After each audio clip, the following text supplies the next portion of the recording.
Number 1. 26 years after a nurse was killed while jogging on the Sacramento River Trail, Redding police say they have solved the cold case and arrested the attacker. The 1995 slaying of Christine Susan Munro, 37, of Redding, sent a shock through the community after her body was found with stab wounds on the south side of the trail. For 2.5 decades, no one had been charged with killing Munro, a mother of 4. One man confessed, but authorities had problems with his story and said in 1997 there was not enough evidence to successfully try him in court. Now, more than 2 decades later, police and prosecutors say they've charged the man responsible for the attack thanks to a new DNA analysis. They identified him as James Watkins, 42, of Texas. Watkins had been serving a 14-year sentence for robbery in a state prison in Beaumont, Texas, according to police. Shasta County District Attorney Stephanie Bridget said her office charged Watkins with Munro's murder last month. Also included are enhancements for lying in wait, murder while in commission of a kidnapping, and murder while in the commission of or purposes for rape, Bridget said at a Friday news conference. Bridget said the case has been filed in juvenile court due to California law because Watkins was 17 at the time of the killing. Her office plans to request a transfer so he can be charged and prosecuted in adult court. That is something that can take some time, Bridget said. In the meantime, he is going to be housed in the Shasta County Jail with no bail. Bridget also said Watkins is not eligible for the death penalty because he was a minor when the killing took place. Instead, he is eligible for life without parole. Bridget expects Watkins' first court appearance will be next week. Redding Police Chief Bill Schuler credited Detective Rusty Bishop for much of the early work on solving the cold case. Schuler said Bishop began reviewing the Munro case in late 2019, looking at physical evidence that could be analyzed with modern DNA technology. In January of 2020, Bishop submitted Munro's fingernail scrapings to the Department of Justice for analysis. In June, he was notified of a possible DNA match. It was Watkins. In simple terms, Watkins' DNA was under Christine Munro's fingernails at the time of her murder, Schuler said. Detectives started looking into his whereabouts during Munro's death and found Watkins had moved from Texas to Redding in early 1995 to live with his aunt and uncle. Before he moved back to Texas in fall of 1997, he had been contacted by RPD 8 times. Those contacts included an arrest on suspicion of shoplifting and a citation on suspicion of unlawful camping. While in Texas, police said he had been arrested and charged with multiple crimes, including sexual assault, burglary, escape, and bank robbery. Schuler said Watkins has spent a significant portion of his life in prison. In August, detectives and a local prosecutor flew to Texas to interview Watkins and obtain a DNA sample. After getting an arrest warrant, authorities had Watkins moved from Texas to Redding. Detectives continued interviewing him Friday. They said he has not provided a motive. This case is a good reminder of how a community never forgets when a person has been murdered, Bridget said. One of Munro's daughters, Lisa, spoke at the news conference, thanking officials for their work on the case. Not a single day goes by that I don't think about the day my mom was murdered, she said. She loved the river trail, and I take comfort knowing she died in the place she loved so much. Thank you, all of you. Until this year, prosecutors never charged anyone for Munro's killing. One man, Michael Vielbig, in 1997, told police he had slain Munro, but his story left some doubts. One day before he confessed, he had been convicted for the rape and attempted murder of 2 women near Shasta Lake. He had also claimed other killings, despite authorities saying they knew he was not responsible for at least one of them. McGregor Scott, who served as Shasta County's district attorney at the time, said in 1997 he believed Vielbig was our man, but did not charge him because there was not enough physical evidence to back up the case if Vielbig changed his story.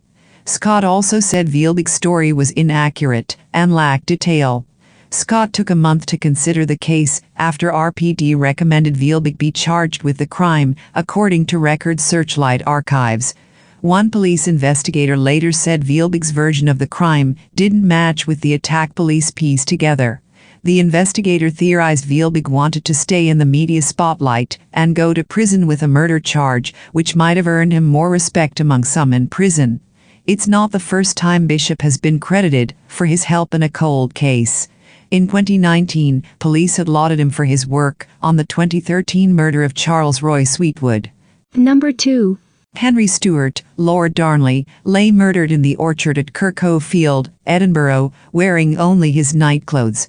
Moments later, the house from which he fled exploded, with the force of 2 barrels of gunpowder. That event in February 1567 began the fall of Mary, Queen of Scots, and the beginning of the end for the Scottish monarchy. Those responsible for killing the King Consort of Scotland remain a mystery to this day. Groomed for the crown since childhood by his devious mother, the reviled Lord Darnley was no stranger to intrigue. Suspicion, violence, and a ruthless power struggle marked his marriage to Mary, Queen of Scots. Throughout history, secrets and rumors cast long shadows on the death of Lord Darnley. Historians believe Lord Darnley and his lifelong valet William Taylor discovered the plot against Darnley's life. Just moments before the gunpowder exploded, the 2 men escaped out a window of Provost House. But they didn't make it far. A group of men discovered Lord Darnley and William Taylor slipping away. Quickly, they captured and strangled them to death. Then they left their bodies in the neighboring orchard. The gunpowder ignited, blowing the house apart with a second valet still inside. Witnesses described seeing a dozen men fleeing Kirkhoe Field. Lord Darnley's wife, Mary, Queen of Scots, was staying a few hundred yards away at Holyrood House with their son, James. Some sources say she was away at a wedding that evening. Polite history describes Lord Darnley as recovering from smallpox in the winter of 1567, and to protect the 8-month-old James, Darnley was staying in separate quarters. In actuality, he probably had a similar ailment. Most historians think he contracted syphilis that winter because of his rampant promiscuity. Mary was distraught over her husband's death, but she was also under immediate suspicion. Many believe she was close to the prime suspect James Hepburn, 4th Earl of Bothwell. It was Bothwell, some thought, who supplied the gunpowder for the assassination. Also, the friction in the marriage and Mary's contempt of her husband were common knowledge. Then, to confirm the conspiracy for many, she and the 4th Earl of Bothwell married later that year. Lord Darnley secured Mary, Queen of Scots' hand in marriage, and the Scottish throne with 2 things. First, he was handsome and unusually tall for that time, over 6 feet. Mary described him as the lustiest and best proportioned man she'd ever seen. Second, he was politically valuable from the moment of his birth. His mother, Lady Margaret Douglas, spent her life engaged in plots to usurp Queen Elizabeth. Realizing Lord Darnley's good looks and potential as a child, she began grooming him for the throne at a young age. It's no surprise he grew up a narcissist and natural conspirator, according to the historian John Guy. The potential Margaret Douglas saw in her son was his claim to both the Scottish and English throne. His royal lineage came through his father, the 4th Earl of Lennox, and his maternal grandmother, Margaret Tudor, daughter of King Henry VII. He was also Catholic. Both his gender and religion made him an appealing ruler to Queen Elizabeth's detractors. Besides, Elizabeth was unlikely to have any children of her own. A son of Mary, Queen of Scots, and Henry Stuart, Lord Darnley would be a Catholic, male heir to the English throne. Lord Darnley was next in line for the English throne after Mary, Queen of Scots. Historians describe him as vain, selfish, and manipulative. People revile him for his arrogance, drunkenness, and promiscuity, napped in 2016.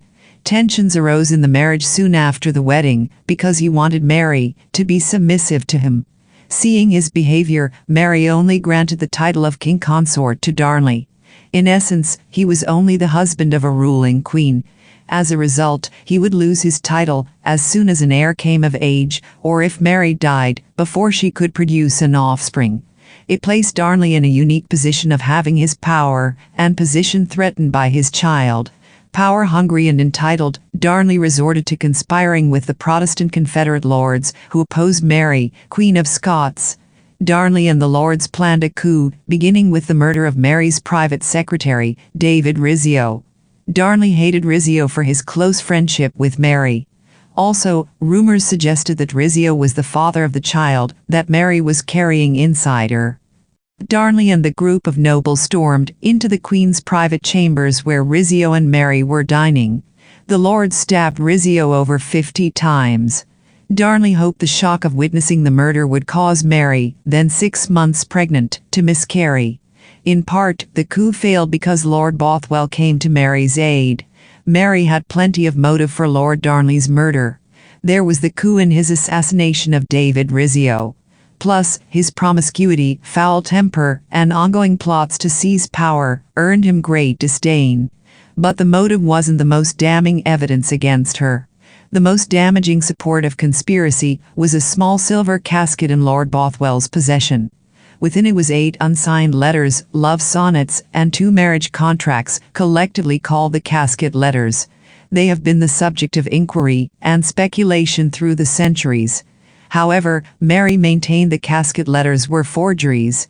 They were possibly a mashup of her own words combined with fakes. A commission that investigated the murder agreed with Mary, Queen of Scots, ruling the letters proved nothing. They found her innocent of conspiracy. Even today, Mary isn't the most plausible suspect. In 2015, the Royal Society of Edinburgh held a panel that used modern techniques to investigate the murder. It comprised a historian, a pathologist, and a fire and explosion expert. Together they put forth a more credible theory. Both Mary and Darnley were targets of the explosion. Rather than a plot by a vengeful wife, it was a conspiracy by Queen Elizabeth to eliminate a threat to her throne. Kennedy, 2015. If the murder was a scheme by Queen Elizabeth or her associates, it only worked in part. The threat from the north, James VI, son of Mary and Lord Darnley, succeeded Elizabeth on the throne. But the murder did end up destroying the Scottish monarchy. Following Lord Darnley's death, Mary went into 40 days of mourning, returning to her birthplace, Linlithgow Palace. When she returned to Edinburgh in April 1567, the 4th Earl of Bothwell and his men stopped her on the road. There was danger ahead. Insisting it was for her protection, Bothwell escorted Mary to his home at Dunbar Palace. There's no way to be sure about what happened next. Either Mary fell in love with James Hepburn, Lord Bothwell, or he raped her to force her to marry him. Either way, they returned to Edinburgh together and wed. But the 4th Earl of Bothwell was unpopular with the Confederate lords, having clashed with them during their earlier coup attempt. This time the lords seized control of Edinburgh, capturing Mary and Bothwell. They installed Mary's half-brother as regent until her son James VI came of age, 2009. Mary fled to England. However, Queen Elizabeth arrested and imprisoned Mary for the next 19 years. The murder at Kirkhoe Field changed the course of history. Mary, Queen of Scots, was the last monarch of Scotland and abdicated her throne to her 1-year-old child from her imprisonment in Loch Leven Castle. She remained in English custody until 1587, when the conference at Westminster found her guilty of treason and executed her. Her son aligned with Elizabeth and became King James VI of Scotland and King James I of England. Number 3. On July 22, 1954, Daniel Wood Jr. grabbed his fishing pole and let the screen door slap shut behind him as he set off on foot down Portland Road in Grey. His best friend lived just a mile down the road. It wasn't a long walk or an unusual trip for him to make. His mother believed him when he said he was just headed off to go fishing with a pal. The Wood family home is still there today. It sits within view of Route 100, and though it is slightly obscured by trees, it's not far back from the street. There's just a short driveway between the house and the road that Danny was assumed to walk down, fishing gear in hand, headed towards the nearest body of water, with fish willing to bite. Danny's mother was inside the house as he left, tending to her other children, 2-year-old David on her hip. She heard a car door slam and a car drive off outside. A little odd maybe, for that location, but she was quickly pulled from the thought and back to mothering. Summer vacation isn't much of a vacation for parents. 10 minutes later, the phone on the wall of the Wood family home rang. It was Danny. "I've got a job with a magazine salesman," he told her. "I'm going to get 50 cents an hour." Danny excitedly explained that he'd met a door-to-door salesman, and he was going with him to Lewiston to make house calls. Lillian Wood paused and considered her son's announcement. He'd only left the house a few minutes ago, and now he was calling from a phone at a store in Gray Center, about 3 miles away. He couldn't have made it there on foot that fast. She thought back to that car door she heard slamming. Someone must have driven him there. Danny couldn't wait to get a job. It was all he talked about that summer. He was always pestering his mother and father for permission to earn his own spending money.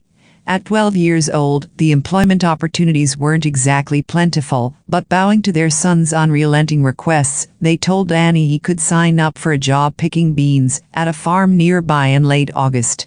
It was early July. Patience for a 12-year-old boy was hard to come by. Daniel was such an ambitious boy. She thought to herself, almost chuckling, it must be some daydream of his that he found a job with a traveling salesman. But whether real or imagined, Lillian extended a warning to her son. The exact words changed from source to source, but in effect, the mother told young son, "Don't go out with strangers, you may not come back alive." To which Daniel replied before swiftly hanging up the call, "I'll be back by dark." Number 4. On Sunday, August 25, 1996, 14-year-old Carolyn Glachan was found dead near the west bank of the River Leven in Renton, West Dunbartonshire, Scotland. Carolyn spent the evening of August 24 with her friends. CCTV images show Carolyn and her best friend Joanne Menzies leaving a local building at around 11:45 p.m. Carolyn is wearing jeans and a black sweatshirt in the video footage. She said goodbye to Joanne near the Bonehill Shops at 11:54 p.m., heading off to meet her new boyfriend. Carolyn was last seen by a taxi driver at approximately 12:15 a.m. She was taking a shortcut along Glachan towards the towpath and the Black Bridge. She was never seen alive again. An autopsy later revealed that Carolyn had suffered blunt force trauma and was drowned. Carolyn's murder remains unsolved. There is only one real theory in this case. Carolyn was killed by a local, and the identity of this person is being kept secret by individuals in the community. The police are positive that someone in the local community holds the key to unlocking this case. It's unclear, though, who this someone might be. Carolyn's new boyfriend? Someone known to Carolyn? A stranger? Carolyn hadn't been robbed or sexually assaulted. This makes me seriously wonder about the motive behind this violent attack. There is, however, a person of interest in Carolyn's case. A taxi driver, who had known Carolyn since she was a child, saw her walking along Glachan at around 12:15 a.m. He also saw a man approaching Carolyn from behind. The man was wearing a dark green hooded top and had sharp features. He was 20 to 25 years of age and approximately 5 foot 6 inches tall, 168 centimeters. Other witnesses in the area reported hearing screams around the time Carolyn was last seen. The authorities are still actively working on Carolyn's case. They are in process of re-interviewing witnesses and obtaining sample references of DNA. With the advances in forensic technology, they are testing over 300 items collected throughout the course of the investigation. Who do you think murdered Carolyn? Carolyn's loved ones are steadfast in their quest for answers. Like the authorities, they believe that someone in the local community knows something. Joanne, Carolyn's best friend, explained Carolyn was only 14 when she was murdered. There's people who know who done it, or who are shielding whoever done it, and I would ask them to come forward. Carolyn's mother, Margaret McKike, implores those with information to come forward. She told the media, the public have a part to play, and I would urge anyone with information to come forward, to let Carolyn rest in peace, and give me closure. There are 2 questions I need answered: who and why. As a heartbreaking aside, Carolyn was murdered on her mother's 40th birthday. I can't even imagine how utterly terrible it must be every year for her mother when her birthday rolls around. Anyone with information about Carolyn's murder should contact the Operation Fairing team through 101. Email officers through Operation Fairing at scotland.pnn.police.uk. Alternatively, Crime Stoppers can be contacted on 0800 555 111, maintaining anonymity. Number 5. Camacho was last seen in Coblerville, on the Northern Mariana Islands on August 23, 1998. She'd had a fight with her husband and went to stay with her sister for the week. That evening, she borrowed her sister's Toyota Camry and left the house. She never returned and has never been heard from again. Rosaline was 33 years old and a mother of 4 when she was reported missing on August 23, 1998 on Saipan. Her husband, Francisco San Nicolas Camacho, was then a police detective and is now retired. Saipan Tribune learned that Francisco Camacho's sister is Magdalena, former wife of Albert Quidigua. Albert and Magdalena are the grandparents of the Lux sisters. Albert Sablin Santos, 47, in an interview yesterday, said the family decided to contact Saipan Tribune after the newspaper ran a story on Tuesday, June 14, about 7 missing persons in the CNMI since 1995. Albert Santos said they are wondering why the case of their sister, Rosaline, was not included. Saipan Tribune did not include on the list persons who reportedly drowned and whose bodies were never recovered. Rosaline's case was not included because there was not enough information available about her disappearance. Albert Santos said they are appealing to the FBI to reopen the investigation into the disappearance of their sister because they strongly believe there was a cover-up back then. Until now I don't feel my sister is dead because there's no proof, Albert Santos said. We don't believe it's a suicide case. Antonio Santos, 52, said her sister Rosaline had a fight with her husband, that's why she left their house and stayed with her sister in Coblerville for a week. Antonio Santos said that it was on a Saturday night in August 1998 when Rosaline borrowed the Toyota Camry of her sister and left the house. Rosaline never returned home, and the following morning between 8 a.m. to 9 a.m., the car was found parked in the back of the Coral Ocean Points golf course. Antonio Santos said Rosaline's slippers were found on a cliff line or about 50 feet away from the car.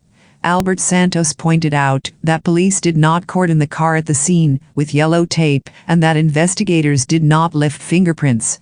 Police just brought the car to the DPS impound area, Albert Santos said. He said they were told that there were signs of struggle in the car, but when the family went to the scene, police did not allow them to see the vehicle. And who found the car? Albert Santos asked but refused to elaborate. Albert Santos said similar to the Paloma and Malena Luck case, their family and friends scoured inside the jungles and other areas on the island for 2 to 3 weeks. He said at the cemetery, they even put the word missing and not dead on the lapide of Rosaline's tomb since they did not find her body. The family is really hoping that the FBI will step into the investigation. We have to find our sister, he said. Camacho's case remains unsolved. Number 6. Andy the Goose was born in 1987 without webbed feet and lived on a farm in Harvard, Nebraska. When Andy was 2 years old, Jean Fleming from nearby Hastings became aware of the plight of the bird. Fleming was a member of a local charity for disabled children, an inventor, and he thought he would be able to help. Fleming took care of Andy and his mate Polly and moved them to his farm in Hastings. Initial attempts at providing Andy with more mobility included a skateboard-like prosthesis which did not work. Fleming then fitted Andy with specially adapted baby-sized shoes, and he successfully taught the bird to walk with them. Subsequently, Andy caught the attention of the media and a sportswear manufacturer that offered a lifetime deal to supply shoes. The bird wore out a pair of shoes in about 1 month. Andy became a role model, especially for disabled children. With his shoes, Andy was able to walk, swim and fly, which was supposed to give hope to people with disabilities. On October 19, 1991, Andy disappeared, and a day later he was found dead in a local park, with his head and wings removed. The local community collected US $10,000 as a reward to apprehend the murderer. However, the killer could not be identified. Hastings, October 22, 1991, Andy, a footless goose that learned to walk with special boots, was found in a park with its head and wings pulled off. The animal was still wearing the boots when it was discovered dead Saturday. 3. Why would anyone do that to that poor little goose? 3. Asked owner Nadine Fleming. 3. I feel just terrible.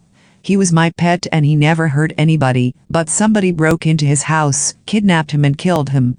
3. Andy was born with stumps for feet and could not walk or swim like other geese. In 1988, the animal learned to walk with customized baby shoes made by Mrs. Fleming's husband, Gene, an inventor. Andy had made headlines around the world and appeared on 3. The Tonight Show, 3. Garnering a gaggle of fans. The Flemings opened their home to visitors, and the Goose became a tourist attraction in this rural community of 23,000. 3. I know there will be some children who will be very upset. A lot of children loved Andy, 3. Mrs. Fleming said. 3. From the tourism aspect, it's a real loss, 3. Said Joni Gustafson, director of the Hastings-Adams County Visitors Bureau. 3. People are always looking to experience the human side of life when they travel. 3. Authorities said they had no suspect and no motive in the killing.